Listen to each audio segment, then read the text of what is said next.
2564 is coming up on 29, right? So 2564 Atlantic Tower. What happens in the hush behind hangar doors? Who signs the papers that gamble with lives? Which truths were grounded? Politics, its pressure sealed in steel. We're peeling back the clouds from runway risks to sky-high secrets. We're diving deep where most dare not to look. Aviation Scope, every Sunday at 7 p.m. only on Voice of the People TV. We don't just report.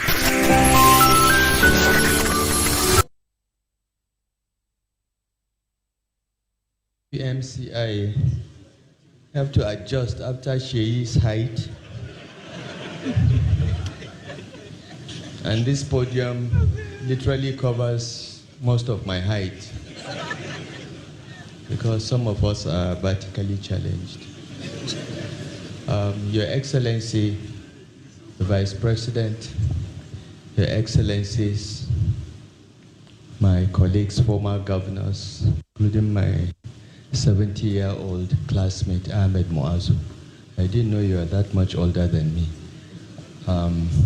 Ladies and gentlemen, I want to use this opportunity to congratulate my brother, Mohammed Bello Adoke, for his second book.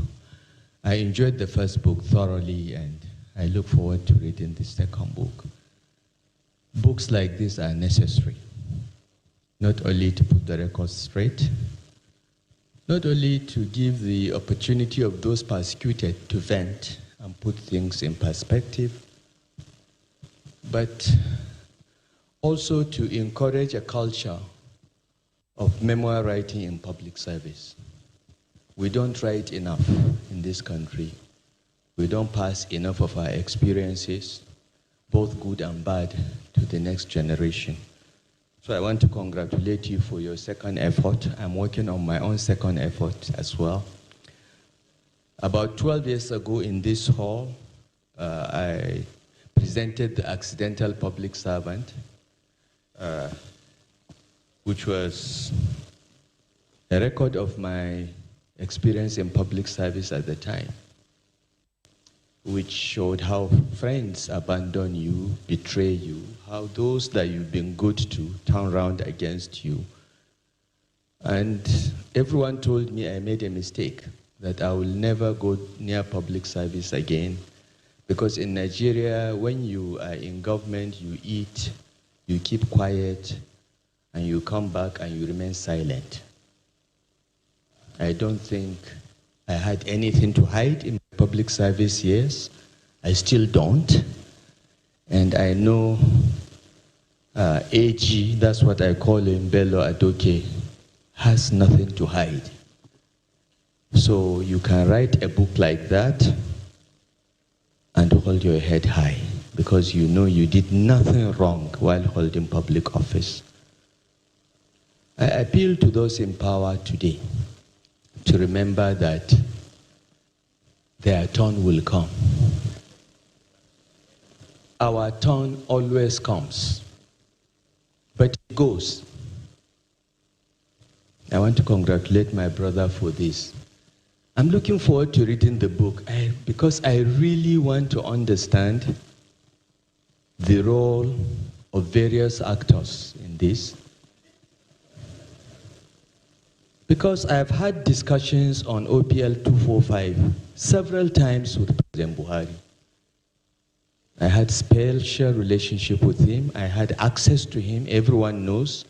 And everyone also knows that Mohammed Bello Adoke was one of those that stood and persuaded President Jonathan to actually concede the 2015 election. So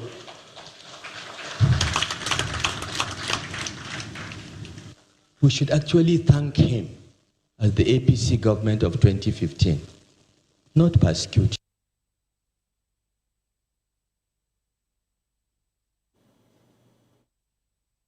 Okay, all right.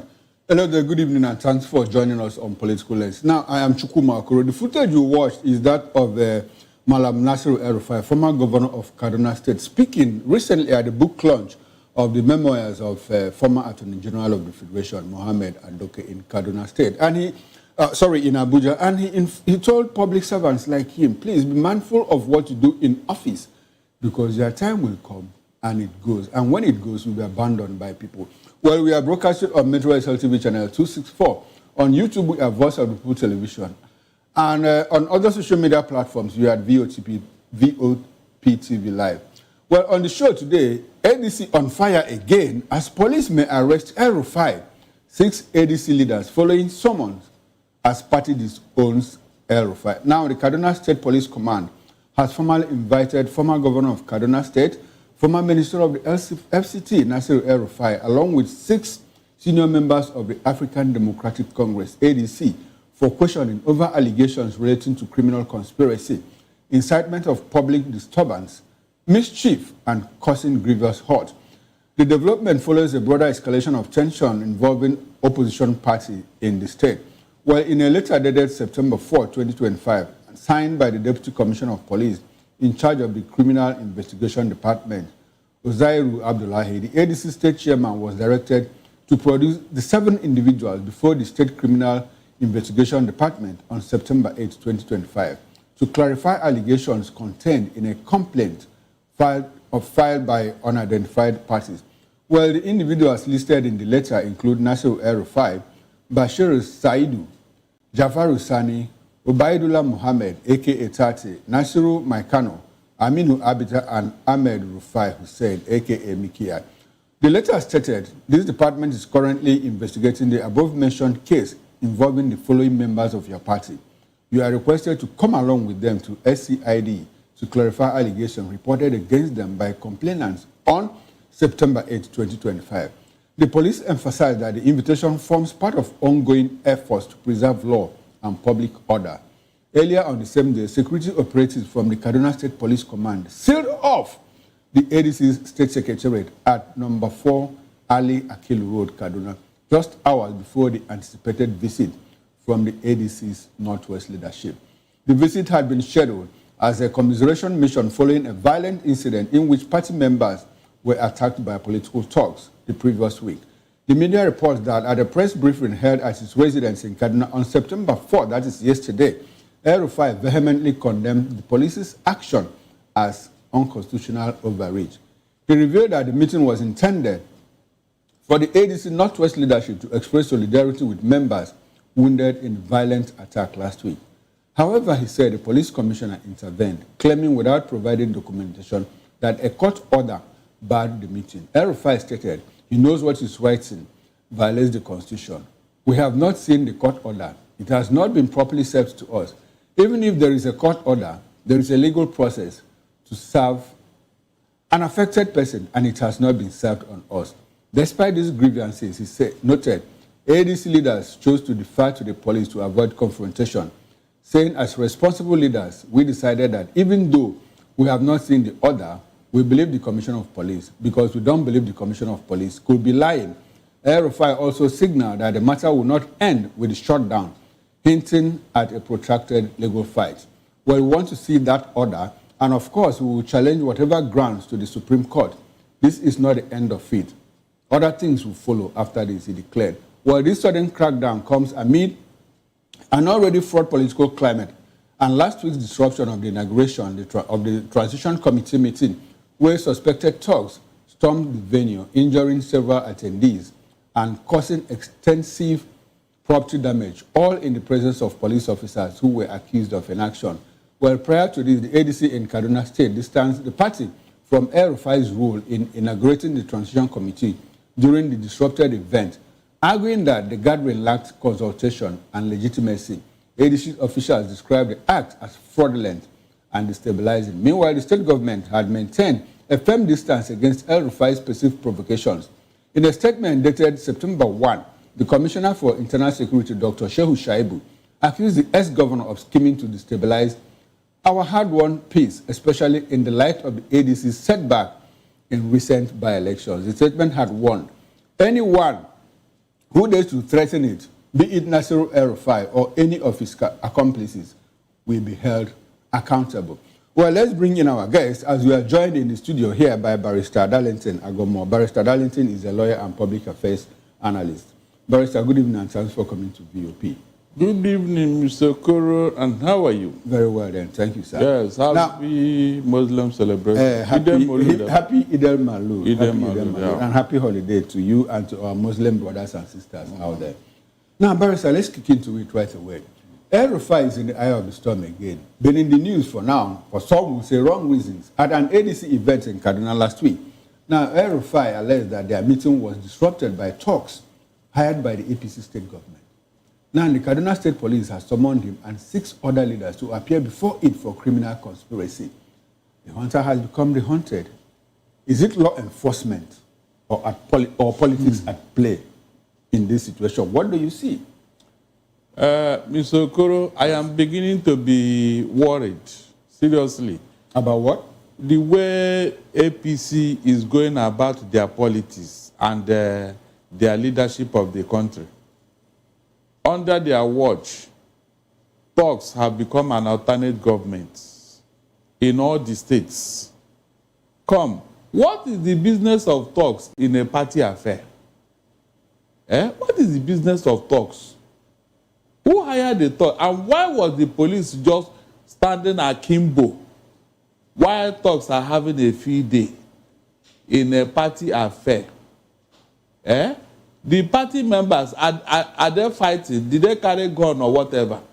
So what was the reason for police to be watching while talks are disrupting a party meeting? That means both the police and the talk were sent by somebody. There is no other way to describe it. It's very, very unfortunate, seriously. That means the opposition is being clamped down. We don't have opposition again. You are seeing what will happen by 2027 when the election will be conducted proper. And to make matters what, Tinubu is watching all these things. He cannot claim that because he's not around, he's not in the country while it's happening. No. The world is a global village. Whatever is happening inside your bedroom, if you want the whole world to see, they will see it. So he cannot pretend that he's not aware or didn't know. Why can't he call the IG, Inspector General, and ask him, what was your Benny doing there while talks are having a field day? No, Barrister, the police, the Assistant Commissioner of Police said that that they had a court order stopping that meeting. It's a lie. You don't do things like that. You must serve them. Where did you brandy the court order? The answer is no. You can see how our police have been messed up. All of a sudden, they didn't wait for IGP order from Abuja. They took claws into their own hands, Abi. If there's a court order, were you the one that went to court to go and obtain the court order? How come there was a court order and the defendants are not aware?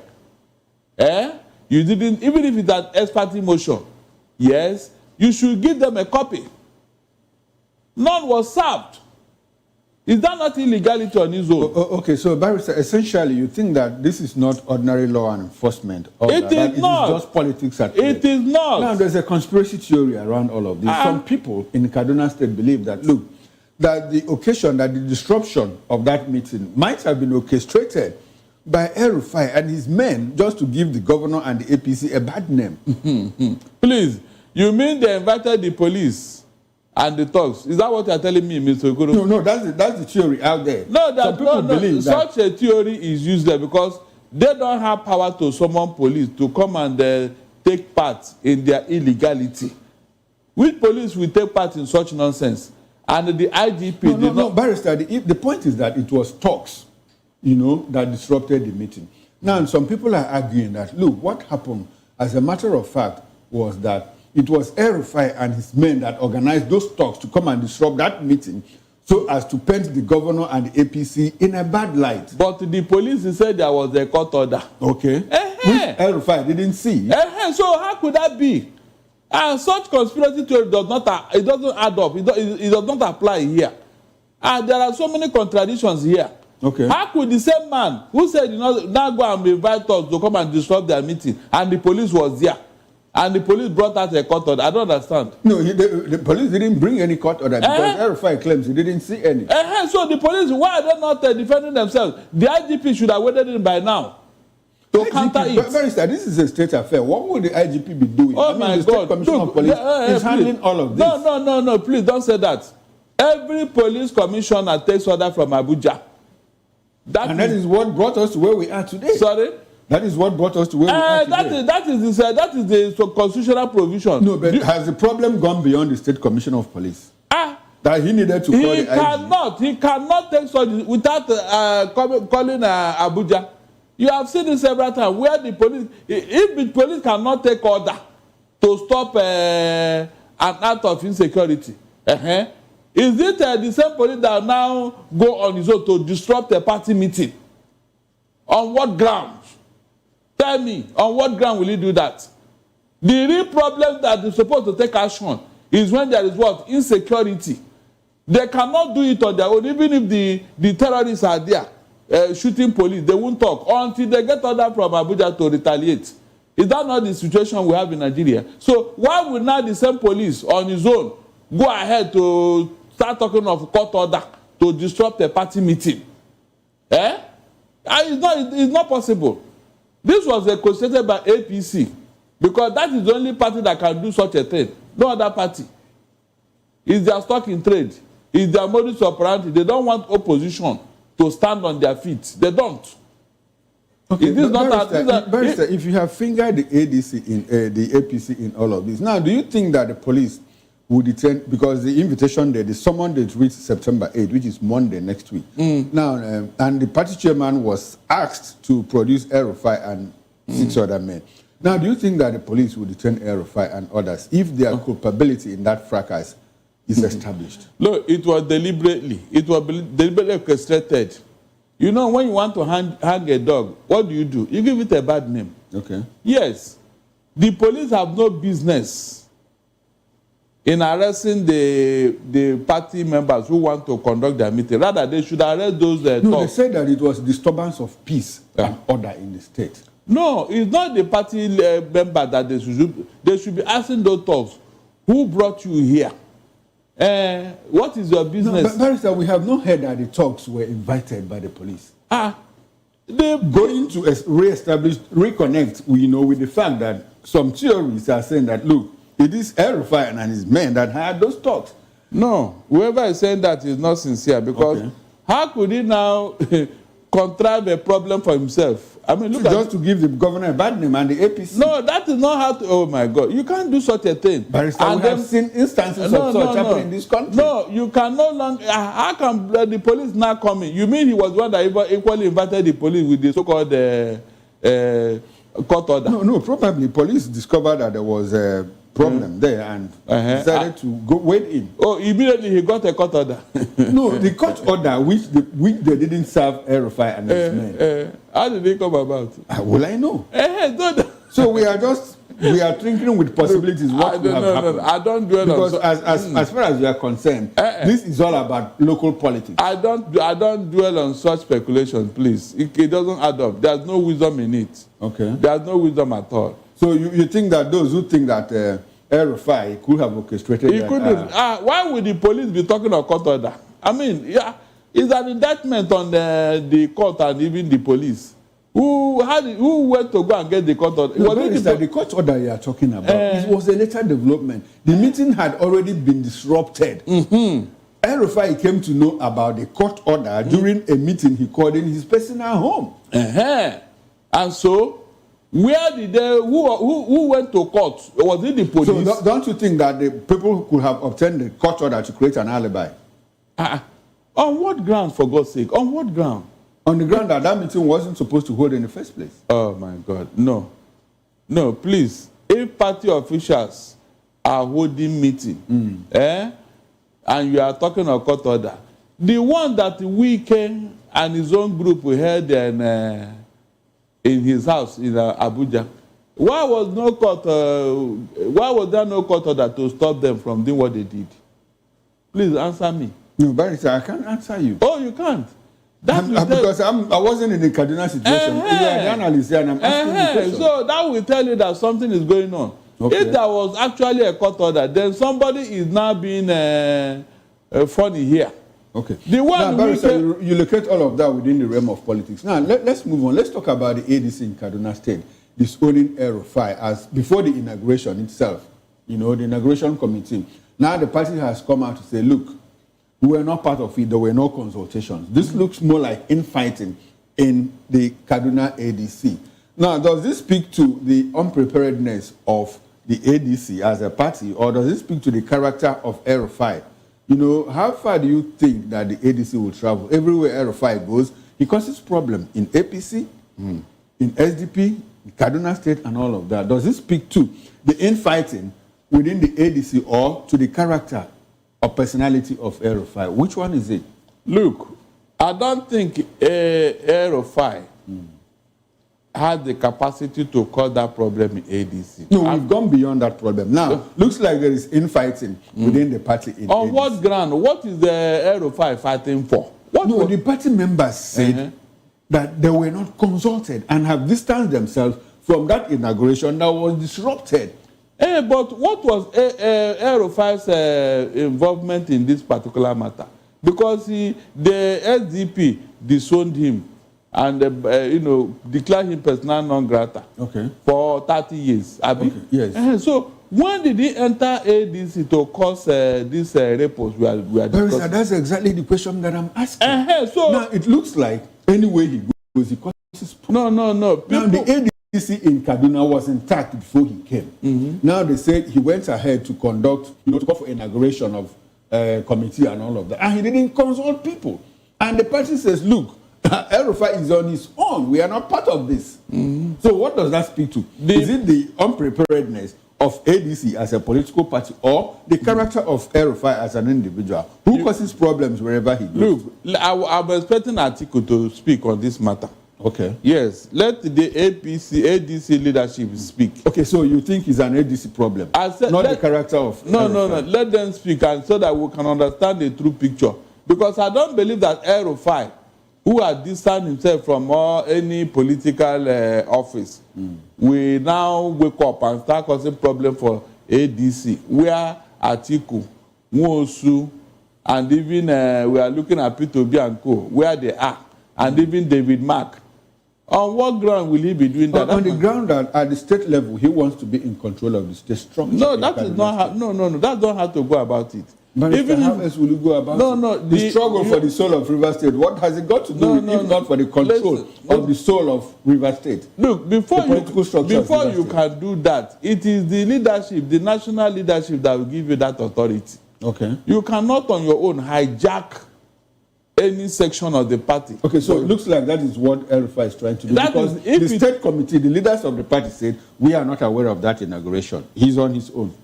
So it is not left for the national leadership of ADC to come out and speak.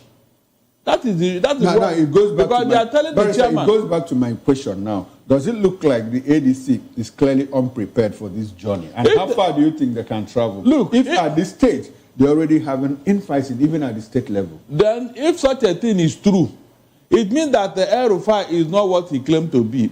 It means that he's working for somebody here. That's the truth. He wants to play the spoiler like Mwike. That is our beginning to suspect El-Rufai. If truly what you are hearing now is actually the fact of the matter. About not consulting with others. Yes, exactly. That's what the party men said. Let us hear from Atiku and Co, especially the chairman, David Mark, and maybe Nwosu. They are the people that I recognize in that ADC. Let them come out and speak. Barrister, who recognized them? You or INEC? Or? I said me. Because these are the people that everybody look up to as party leaders. But Barrister, the last time I checked, you don't work with INEC. You don't work for INEC. INEC has not listed their names. They have not done their whatever convention to select their leaders. But today, these are the people that we look up to, people you can refer to when you are talking of anything that has to do with ADC. And some elements in the party are saying we don't know these people. Goes back to my question. Does it look like the party is not prepared? And how far do you think they can travel? If they allow themselves to be messed up, they're not well and good. I don't see why anybody will allow his own party to be infiltrated. And, why can't they infiltrate APC in the first place? No, why can't they infiltrate APC? Why is it that all the opposition parties are being infiltrated? Barrister, APC is the government in power. It doesn't matter. It doesn't matter. The party in power. Mr. Okoro, PDP was in power when APC infiltrated them in 2015. Is that not a fact? PDP was in power. Jonathan. When they infiltrated his PDP and then they scattered all of them. So why can't they apply the same measure on APC? Okay, Barrister, I'm happy that you brought us to this point. Do you see the possibility of any of the APC governors leaving the party to another party, probably ADC or any other coalition party, ahead of 2027? Is there a possibility it will happen? The person can only do that if they don't have skeleton in their cupboard. But if you're an APC governor and you have a skeleton in your body, you dare not. Because if you do, that day, the EFCC will pick you up. As a serving governor? It doesn't matter. No? Can it happen? You're a lawyer. How can you say that? Oh my God. Mr. Ogoro, worse things has happened here. Our constitution is not being operated upon by this particular APC government. They don't operate with our constitution. Something as weighty as state of emergency was imposed in Rivers, which has no constitutional backing. Did it not happen here? Mention any court order Tinubu have obeyed. No, tell me. So, telling me about but Barrister, are you saying that this infamy, that this brigandage, this rascality will get to a point where EFCC will go after a sitting governor, a serving governor? Have we gone so low? They will tell you that they are investigating the man, they did not arrest him. Because, yes, they have the right to investigate any sitting governor or president. That's the truth. They will tell you that they invited him for investigation and not, just to shake him up. Yes, now it will happen. DSC has the power to investigate a sitting governor or a sitting president. Okay. And this happens. But they can't summon him. When they investigate you, they can summon you. No, they can do undercover investigation. Yes, why not? Because how can you be investigating somebody without his knowledge? Okay, no. So, Barrister, in essence, you don't see the possibility of any of the APC governors leaving the APC? No, they may not. Okay, they may not. They may not. Okay, yeah. So, technically, what it means is that the ADC or any other coalition party, as we see them, emerge, might not be able to infiltrate the APC before 2027. They may not because of the bondage they are in. Okay. Because APC governors and members are in bondage. Okay. If any top-ranking member decides to leave Tinubu and they will go after him. Okay. So Barrister, impliedly, what you are saying is that the APC might be coasting home to victory in 2027. I will not say so. Okay. Because Nigerian people have not spoken. Okay. EFCC cannot arrange Nigerian people. They are the one who will do the casting of the votes. Okay. They are the one. All right, now, Barrister, let's move on. Let's go back to Kaduna State. Now, the police have sealed the ADC office in Kaduna. Does this fit into the larger picture of APC intimidating and harassing members of the opposition parties? Of course. Especially the ADC that is regrouping at this moment. Look, when EFCC was formed in 2003, by Obasanjo, the idea was to go after financial crime. Their mandate is clearly spelled out. Okay. Are you getting what I'm saying? Okay. Now, it has turned to a weapon of what? Harassment of the opposition. And the police and DSS have joined the mix. Please, with this kind of behavior, can we deepen our democracy through this means? The answer is no. We cannot. We are just harassing the opposition. Meanwhile, you are in a democracy. What happened to the people in government whose cases are well known to everybody? Why are you not talking to them? Why are you not harassing them? Why are you not inviting them? If we continue like this, Mr. Ogoro, something may give. No, but Barrister, the question Nigerians are asking, those people that the EFCC has been harassing, are they clean? Barrister, have they come after you? Okay, hold on. Now, there is a process in everything you are doing, Mr. Okoro. Don't give that perception that you are one-sided in your work, in an approach to fighting corruption. Okay. That is the problem here. Mr. Okoro, if me and you happen to commit any infraction and you are an APC, in fact, you are even the ringleader in what we committed, and you are an APC member, and maybe I'm a Labour Party member, and then EFCC or whoever now come and say, oh yeah, come. They left you and, even within yourself, won't you be asking yourself what is going on here? Why not pick the two people? Nobody will talk at that point. Nobody. Pick the two people. Let them go and answer for what they committed. But this selectivity is what we are all against, Mr. Okoro. Because for every opposition you arrested, you have given about 5 members of the ruling party the impetus to commit more infraction, knowing fully well that nobody will touch them, nobody will harass them. That is the point here. That's why corruption is not going away. You have not been holistic in your approach to fighting corruption. That's why the thing is not going away. It's a fact. You don't just pretend as if the members of the ruling party are saints. The only people that are evil here are opposition. No. You don't do things like that. You are not helping this democracy. You are not. You are not. That is not what EFCC was created for. That's not what they are created for. You are supposed to go after everybody. Equal treatment, equal approach, everything. It has to be equal before the law. That is the only way there can be peace and progress. But when you leave the other people to be committing all manner of atrocity, you are not helping the polity, you are not helping our democracy at all. You are not. You are not. Seriously, you are not. And that is a very bad omen. Because the other people will struggle. Okay, when we enter God, we will not go after you. What kind of life is that?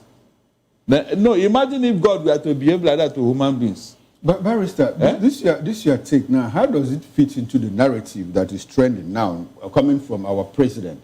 You know, when he went to Brazil, he said, look, since I became president, you know, corruption has been eliminated. How does that fit into the narrative? It doesn't fit. He was lying to himself. When he said that, he was lying, as always. I have told you, I've asked you a question here. Mention one thing Tinubu told you, and you look around and discover that, yeah, this thing is true. Can you mention one time Tinubu told Nigerians the truth? Barrister, he said he was going to France, and he's in France. Is that not true? Mr. Okoro. Barrister, is that not true? The president said, I'm traveling to Europe on a 10-day vacation, and he's in Europe now. Is that not true? Okay, hold on. Have you seen him in France? Okay, so you even doubt that? Have you seen him in France? At least when you reach France, when you get there, you will see you on your so-called working visit. Is that not true? We saw people see him off at the airport. Lagos State Governor, your own state governor. They saw him up to nowhere. Let him land there. So, Barrister, as you speak now, you don't even believe that the president is in Europe. Mr. Ogoro, when you are beaten by a snake, if you see the head of a lizard, won't you run? When somebody has been lying to you, even in a broad daylight, he will be telling you good night. Why will you believe such a person? I said, you that want to defend him now, have you seen him land in France? And then maybe Nigerians in France now gather at the airport to welcome him arrive. Have you seen him? Oh, you talk now. You can see now. You can't Barrister, even. You need me to go to France to confirm to you that. You don't need to go. The world is a global village. What happened to your smartphone? I said, have you seen? But you saw him in Brazil. He said, I'm going to Brazil. And he went there. He said, I'm going to UAE. He said, I'm going to Japan. Hold on. Didn't you see him in those places? Hold on. Those places, you know why he went. Okay. You know why he went there. Okay. We are talking of France now. This particular France, I can't remember when Tinubu went to France and we saw him in France talking or discussing with French officials. I can't remember. Whenever he goes to France, he becomes incommunicado. So, how will you want me to believe that he actually went to France or he went for something that you and I may not know? He's on a working visit. So even in France, even in Europe now, Barrister, the president is still working for you and I. He's not. This France, he has been working. He has been at the expense of his personal vacation. It is a lie. It's a lie. He's not working for you and I because this France, Tinubu has visited this France more than he has visited even Aso Rock, his office. Every time France, what is he actually working and doing in France, for God's sake? Are you not supposed to ask questions? Is France the only country in Europe? What has been the benefit of this French visit? Nigerians should be asking questions every time France. What is in that France? And we will not see him. Nobody will can validate that, yes, I saw Tinubu in France. Nigerians in France, can't they welcome him there? When had such a thing happened? No, tell me, these are issues. Every time working visit in France, What exactly? Why can't Emmanuel Macron come to? I think the president is at liberty to spend his vacation any way he chooses to. No. No. He can. No, it's not. He should visit the country that will benefit Nigerians because he's spending our money. Okay, yes, all right. He's not at liberty to go anywhere. Nigerians have a judgment to make. The Nigerians are very intelligent people. Now, let's come back to the El-Rufai and the Kaduna matter. Let's interrogate the person of El-Rufai. At the launching of Mohammed Adoke's book, I think that was last month, El-Rufai went philosophical, reminding leaders that power is transient. Do you think that he is being paid? He's been paid back in his own coin based on what is happening. The people of Southern Kaduna, still bear grudges against him for what they say he did to them as governor for 8 years. Exactly. Is this a case of karma? When a man is confronted by his past, he will definitely go humble. It is an immutable fact. When a man is confronted by his past, he will definitely become humble, whether he like it or not. So, this same El-Rufai who told the European Union members who come to observe our election that if they interfere in the election, they go back. A lot of the man in Kaduna, when he claimed that the Christians are nothing, that he will continue to support a Muslim ticket and all that. And he had a Muslim deputy. This same El-Rufai who wanted to wipe out all the Christians in Southern Kaduna under his watch. So, when he did all those things, what do you think will happen? Barrister, I listened to El-Rufai the other day, and El-Rufai said, the people of Southern Kaduna, what issues do you have with me? After decimating them, you are now trying to number them again, Mr. Okoro. This man is dubious, seriously. He's not sincere. Those ones that died under his watch, where are they now? Are they not part of the numbers? You are now saying that they are now 2%, 3%. Meanwhile, they were more than that until you started killing all of them. Can you imagine? Mr. Okoro, can you imagine? These are one of the reasons why I said people should resist this killing. Like in Benue and Plateau now, after decimating the population, tomorrow somebody will say, if you are saying you are Christian, how many of you? How many of you are this? You are making noise. The ones you killed, Inko. Are they not part of the numbers? Mr. Okoro, these people you are using sense on gullible Nigerians, seriously. The same thing they are doing in the southeast. After decimating your number, they will now turn around and say, if you are making noise, how many are you in number? How many of you? Okay, go and bring all those people you killed now. Go and bring them so that we can now count all of them together. You can see. You can see what this man is doing. He thinks he's clever. He's not. Whether he like it or not, Nemesis will catch up with him. The blood of those innocent people that died under his watch, they will continue to follow him. He cannot escape it. He cannot. Seriously. I am praying that El-Rufai and Tinubu will clash so that they can expose themselves. They're already clashing. In fact, he said he will talk more. I'm expecting him. Let them push him harder so that he can speed the bean. There are things they did together which Nigerians are not aware. So all this thing is asking people of Southern Kaduna, what are you? Remember that this problem of Southern Kaduna started with Lekot. Yes, Zamani Lekot. Look, that was when this started. I don't know why they want to decimate that population. When last did you hear that anything is going on in Northern Kaduna? When last? When last, Mr. Okoro? It's always in Southern Kaduna. Any governor that comes, Southern Kaduna, Fulani herdsmen will enter there in the night and start killing and killing and killing. As if that one, the next day they will come again. The next day they will come again. Is it not human being that you are wiping out in such a manner? The people in the Northern Kaduna, when last did you hear that anything happened there, Mr. Okoro? When last? Human beings are not there, Abi. There are no human beings in Northern Kaduna. It's always in Southern Kaduna. And now you have reduced your number and you are now saying that you are just 2%. Are you serious? This is why you must resist these people. All this nonsense that the 2 wrongs that don't make is a lie, yo. In my own dictionary and principle, 3 wrongs can make a right. Because after doing all this, you are the loser. You are the loser. They will use it against you. But Barrister, I'm sure you're not calling for violence. No, which violence? When somebody told you that you are just a dot in a circle, they forgot how they took our land and gave it to Delta State and River State. Is that not what happened? They shared our land. Now, we are now a dot in the circle. Can you imagine? Shared our land to Kogi people and all the rest. Just to squeeze you in how one... did they do that? When they were creating states, what do you mean by that? When they were creating states and partitioning it, just like the scramble for Africa in 1885.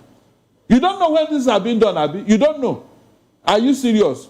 Is the river state not part of our land? Barrister, when you talk about state creation, if there were natural boundaries, some of them were rivers, like the boundary between Imo and Imo then and River State is the Imo River. You know, you have rivers, you know, natural boundaries that they relied on, you know, to create. No. Hold on. Before the war, was it not East Central State? Okay. East Central State. That is the word. Embracing all these other places. This South now, remember when South was created? Were they there before? No. They were all part of the East Central State that has to do with Igbo people. Awolowo was in prison in Calabar under the control of Ojukwu before the war started. Is that not true? They now partitioned and balkanized all those people out of Southeast to squeeze you in a very small box. Is that not what happened? Or am I talking lies here? Why did they do that? Meanwhile, look at the vast land in the north that nobody is inhabiting. Niger State alone is the size of the entire Southwest, Mr. Okoro. Look at how they took away Kwara and the Kogi from the Southwest. Originally, that place was part of the old Oyo Empire. Kwara State and Kogi. Go and look at the map, the old map. These people kept to hijack the place. The Fulani herdsmen. If not for the Balogus from Ibadan who resisted them, they almost got into Ogbomosho. They have gotten to almost Ogbomosho. Before this Balogus from Yoruba race came out and said, no, let us die here. This is what they have been doing. And when they finish, they say, look at you. Where is your land? You are just a small... Okay, all right, Barrister, now let's veer off a bit and still dwell on... And they are doing the same thing in Ogun State now, Mr. Okoro. They are taking part of Ogun State now as their own. Remember Sunday Igboho? And what happened at that Igboho village in Oyo? Okay. If not for that young man who said no, you don't know why he's on the run now. You came from nowhere to take other people's land. These are issues so that tomorrow now they will use it and say, come. Okay, but Barrister, I'm happy that you brought us to this point of insecurity now. You know, the killings in almost all parts of the country. The Zamfara State Governor, Dauda Lawal, said yesterday that, look, I can erase insecurity, I can eliminate insecurity in 2 months if I have the power. But I don't have the power. How does that fit? He's the chief security officer of the state. He's the chief executive officer of the state. And the state governor designated as the chief security, the person that is entrusted with the lives and property of people of his state, is coming out to say publicly, I don't have the powers to protect you. But if I have the powers, federal government, if you give me the powers, I will do that in 2 months. The bandits, the headsmen, the killers, wherever they are, I know their hideouts. Now, this man has been accused of sponsoring terrorists. How do we reconcile all of that? Is it not because it's a PDP state, Abi? Okay. When the APC man was there, what happened? Was he not the one that he accused of paying terrorists in government house? And he said, oh, now, Bello Matawale, who is now the Minister of Defense, Junior Minister of Defense. Look, he was simply playing politics and he wanted to push me out, and he succeeded. Good. Because he was the one sponsoring insecurity, terrorism in my state. Are you serious? So up until this moment, that issue has not been reconciled. But remember, between a sitting governor and a serving minister. Good. Nobody's career damaged, and the federal government couldn't even rein both of them in to say what exactly happened. Good. Security agencies, National Security Advisor, never said anything. In fact, when he spoke, he absolved the state Minister of State for Defense from culpability. How do we reconcile all of that? No, in the larger fight against insecurity. No, the security situation has been politicized in Nigeria. It has been what? Politicized. The facts are there. These facts speak for itself. This federal government is speaking from both sides of their mouth, especially with the officials. Nobody wants to stamp out this insecurity for reasons best known to them. And I know that one day the truth will come out. there is something northern leaders are doing with this insecurity. They can't deny it. Let them fight this insecurity the same way they are fighting for political position. Then I'll take them serious. This man is talking now because it's a PDP state. When APC was there, even that Matawali, of course, we saw him on several locations, holding pictures with, taking pictures with terrorists. This told you, Bello. When he was Turban in that particular Zamfara, was the state official not present? They were present. They were present. So what is the denial here? The man is saying the truth. It's just that he's in opposition. Nobody will listen to him. That's the truth. Nobody will listen to him. I mean, they can't give him a preferential treatment being in opposition. They can't. That is the truth. He just want to blow hot air. If the table were to turn today, he will keep quiet. Okay, now, Barrister, away from the political aspects of it, why shouldn't a state governor have control of the state? And the state governor says, I don't have power. What does it mean by that? The constitution did not provide for such now. Is that not what we have been saying? Okay, so it's basically not a party. It's not a political thing. It has nothing to do with the governor being PDP and the center being APC. No. It's just about the constitution based on what you say right now. No, it is the man that was crying if he had the power. Okay. He knows what the constitution says. He cannot just be talking as if... so is it peculiar to him? Other state governors of course, they have the same problem. Okay. Yes. So why are they not crying out? Why are they not crying out? That's because they are in APC now. That's it. Most of them are in APC states. So they cannot indict... Okay, so the APC states, are they far removed from the insecurity? They are not, but they cannot indict the federal government that is APC. You don't expect them to cry and embarrass the government of the center. Yes, now you don't. The man that is talking, he knows what the provision of the constitution.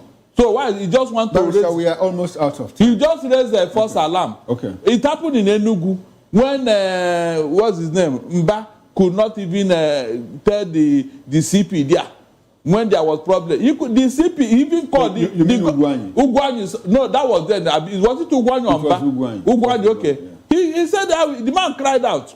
They couldn't even give him access to the president, a governor, because the CP couldn't do anything. And the man was trying to get through to him so that he can order the CP to do something. He couldn't. Okay, Barrister. He couldn't. Okay, so we located both in politics and in the Constitution of the Federal Republic. Yes, the Constitution mostly. The Constitution mostly, yes. Okay. And I know that Tinubu like it. If not, he would have done something about it. All this know that is that not what APC He's campaign? The one championing the case of state police. The campaign as a state governor, he campaigned with it. Good. So what happened? 10 years after, 10 years after he being in office, what has the APC done to implement those things they campaigned with? That is why I'm surprised with Nigeria. Okay, beautiful Barrister. We need to move on because we are out of time. We have met our revenue target for 2025. Stabilize the economy and restore investors' confidence. We don't have to borrow from local banks anymore. This is coming from our dear President Bola Ahmed. Did you hear that? But the news reported this morning that the federal government seeks fresh $1.75 billion from the World Bank. Barrister, if we have met Did you hear what they want to do with it? Please go ahead. Tell me what they want to do with that thing. The money... No, Barrister, you go ahead and tell us. Did you hear what they want to do with that money? That is even the most annoying part of it. Tell us, what? Okay, you know, by this time of the day, I used to forget things. So okay. Even though it happened this morning, but the time has passed. No, but the important thing is that the federal government says we have met our revenue target. What did we don't need to borrow from local sources again. But they are asking, fresh $1.75 billion from the World Bank. So what did I tell you now about somebody telling lies, Mr. Okoro? No, this thing they told you now, is it true? Where are the investors? Mr. Okoro, where are the investors? At least let us start from there. Since the investors are now running all over the place looking for space to set up shop in Nigeria, where are they? They are not there. You see now, is the economy, has the economy waking up from slumber? The answer is no.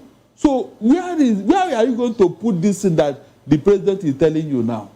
He even went too far away with Brazil to tell such a lie. And he forgot that these people have embassies here. But they sir, go you to think that America. the president has information that is not available to you and I? No, he That enables him to make informed decisions on the state of the nation. No. Look, when God Almighty, Mr. Okoro, I have told you that a snake will always be long. Okay. Have you seen Barrister. a snake in America? Is the same snake in Mauritania. Is a snake in South Africa. Always long. Okay. So when a man is known for telling lies, one last question, and I would like for you to wrap up, you know, put your concluding thoughts together while answering that question. Former President Goodluck Jonathan, says in 2025, I lost the elections because of serial betrayals by people. Are we seeing a replay of that betrayal in 2025? Because a lot of Northerners, that supported the president in 2023 are now turning their backs at him. Is that a replay? Betrayal, politics? One of the characteristics of a human being, Mr. Okoro, is this thing called betrayal. Okay. Jesus Christ was betrayed by his own apostle, called Judas. Is that not true? Okay. If at that level, things like that can happen, who are you and me? So that thing is not an issue. Okay. The only thing is for you to be wary. Right. Don't expect anybody. The only thing is for you to be wary. Yeah, but your last thought on El-Rufai and what's going on in Kaduna State in 30 seconds. In fact, I want that ruckus to continue so that El-Rufai can be pushed to the wall where he can now sing more. Okay. I want to know because he has been telling us that he has more to say. Let them push him harder so that he can spill the bean. Okay. That's what I'm saying here. They always have more to say, but they never say anything. No, Rochas Okorocha said, don't touch me. If you touch me, what I will say about Aso Rock, you won't believe it. They left him now. Okay, they left him. Yeah, since after they put down his roof and all that. Okay, they're not going to send him since that time, he joined his matter is in the cooler. Okay. They didn't push him for that. All right, Barrister, unfortunately, we are out of time, and this will be a good place to wrap up this conversation. Many thanks to you, Barrister Darlington Agomo, for coming to Political Lens. We appreciate your presence. As always. Thank you, sir. It's my pleasure. And I hope we can do this some other time, hopefully next week. The ball is in your court. All right, now, on behalf of the backroom staff, talking about the technical director, the sound engineer, ingest manager, and the bus manager, I am Chukuma Okoro. Up next is Issues to Jerry Apollo. Stay with us and don't go away, and enjoy the rest of your weekend. I'll see you again on Monday during the morning show. Bye.